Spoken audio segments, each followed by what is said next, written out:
From the extreme amount of effort that went into making a much-loved locale look like it hadn't aged a damn day, to the real truth behind a certain high-profile TV show's shady storytelling. These are those small-screen moments that came equipped with some rather unanticipated secrets. Gareth here from WhatCulture.com, and here are 10 TV show moments that aren't what they seem.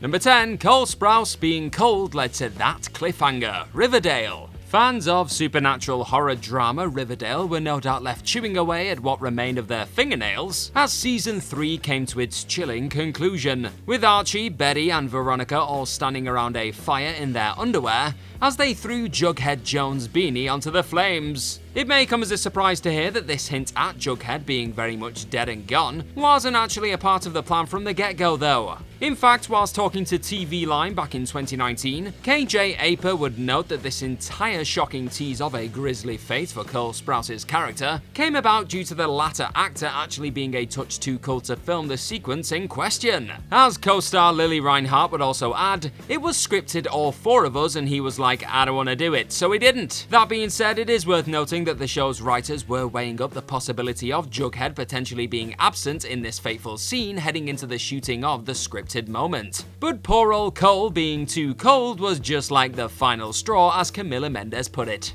Number 9. Very real ravens were sometimes used in scenes with the Sandman. The Sandman. You'd be forgiven for assuming a great deal of behind-the-scenes wizardry was at play throughout many of the sequences that saw Tom Sturridge's Lord Morpheus chatting away to Patton Oswalt's raven by the name of Matthew over the course of Netflix's recent The Sandman series. And you'd be right, for the most part. That's because, according to an interview involving Sturridge talking to Polygon, there were a number of moments during the show when he was actually sharing the scene with a genuine raven. What a world. According to the dream actor himself, a real raven was present at times, along with a very tall man with a pumpkin on his head for certain moments involving Mark Hamill's Mervyn Pumpkinhead. The reliance on practical methods on set wherever possible was a huge reason for the Morpheus star wanting to be a part of the project in the first place, with the actor noting how there's a danger with these kinds of productions that it becomes a kind of CGI orgy. So in the case of Matthew, whenever the team could, a raven by the name of Mr. T was on hand to steal the scene,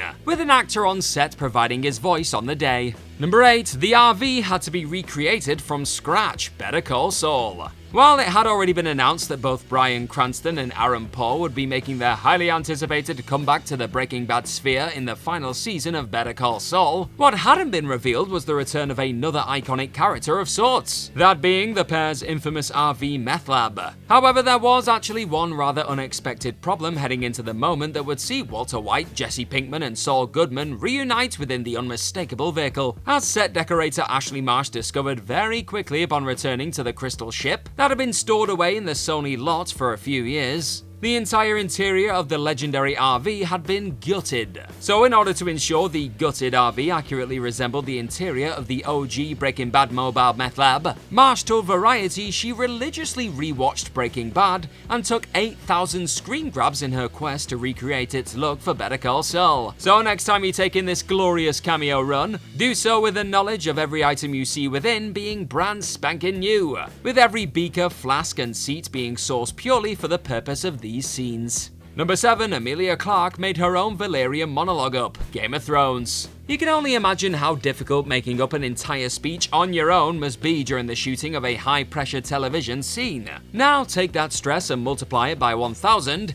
and you're a little bit closer to the insane situation Emilia Clarke was thrust into on the set of Game of Thrones when filming one specific sequence. Coming during Season 5's Kill the Boy episode, Clarke's Daenerys Targaryen is seen ordering the death of one of 3 marine noblemen who were said to have conspired against her. After throwing down said order in English a few times though, director Jeremy Podeswa was told by showrunners David Benioff and Dan Weiss that they felt a Valerian take was worth a go. As you do. So just like that, Clarke happily obliged and somehow cobbled together things that Daenerys had said in the past that made sense, leading to the star eventually having a whole monologue down just 10 minutes later. It may not have completely matched up to the script, but for 10 minutes notice, this improvised monologue in an entirely made-up language wasn't half bad, and will likely change the way you take in Clarke's Valerian decree forevermore. Number 6. Jason Siegel didn't know his character's father was gonna die. How I Met Your Mother. While Jason Siegel may have had the advantage of being able to learn his lines in English and not have a Valerian curveball thrown his way late in the day, the How I Met Your Mother star did still find himself having to think on his feet during one particularly heartbreaking moment. As the Marshall Erickson actor would recall to She Knows during an interview alongside co-star Alison Hannigan, instead of reading over Lily's lines whilst learning his own for the sequence, that involved his partner telling him about the nature of his dad's sudden death from a heart attack, Siegel chose to be kept entirely in the dark. Apart from the last word of Hannigan's line, the thespian hadn't the slightest clue what was heading his way in the scene, leading to his entirely natural and devastatingly honest performance upon hearing the awful news and declaring, "My dad's dead." And in the wake of said saddening revelation, the actor's later utterance of "I'm not ready for this" wasn't actually a part of the script at all, but it still made the cut, with the emotionally charged moments also being caught in just the one take. How impressive. Number 5, the clone troopers were actually not CGI for a change. Obi-Wan Kenobi.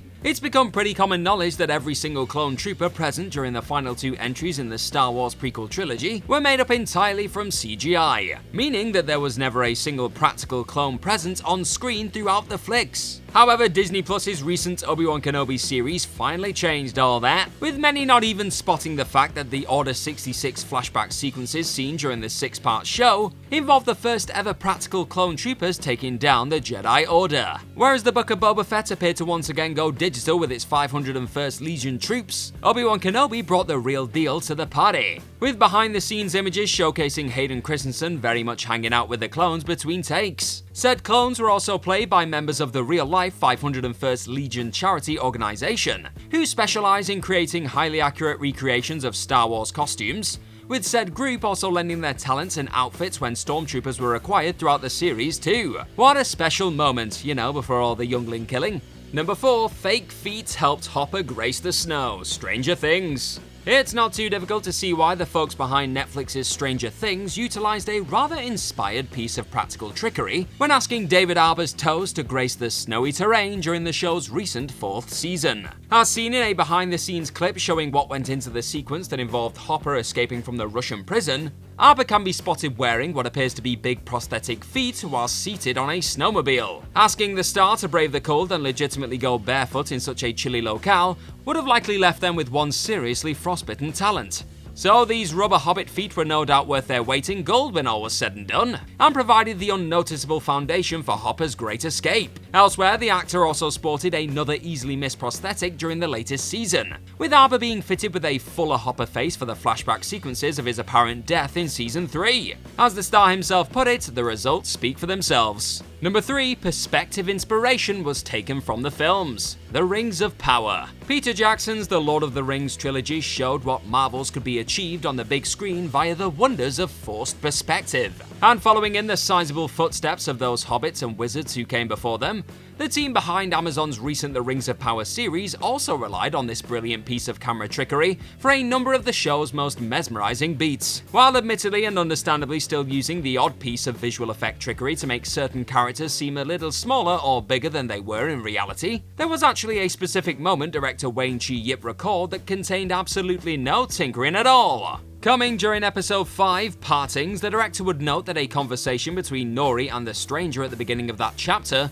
was achieved entirely through forced perspective alone, stating to comicbook.com, "That scene at the beginning of episode 5 when they talk to each other is the one time that they actually managed to share the frame together. All the CGI in the world still can't beat that feeling of seeing some old school movie/TV magic stealing the show, eh?"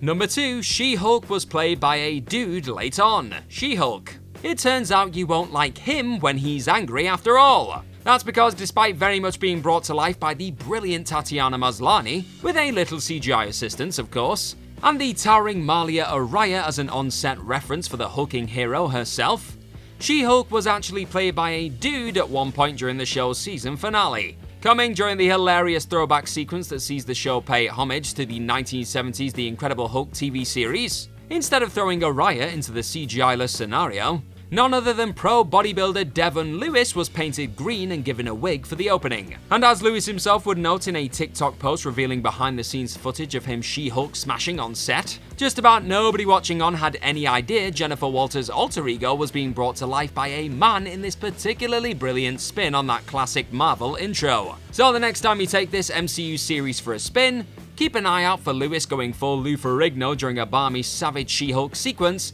That definitely set the tone for one of the most insane endings in recent TV history. Number 1. Things weren't as dark as you thought. House of the Dragon. On top of being stuffed with more fire-breathing beasts than ever before, oh, and a lot more dragons too, one of the key elements of HBO's Game of Thrones prequel series, House of the Dragon, that fans were quick to point out, was the show's consistent habit of getting a little dark. And spoilers, I'm not just talking about children stabbing each other's eyes out, and a tragic amount of childbirth-induced deaths. Away from the storyline dives into the darkness, a lot of the tense scenarios fans see much of the Targaryen drama and chaos going down in take place at nighttime.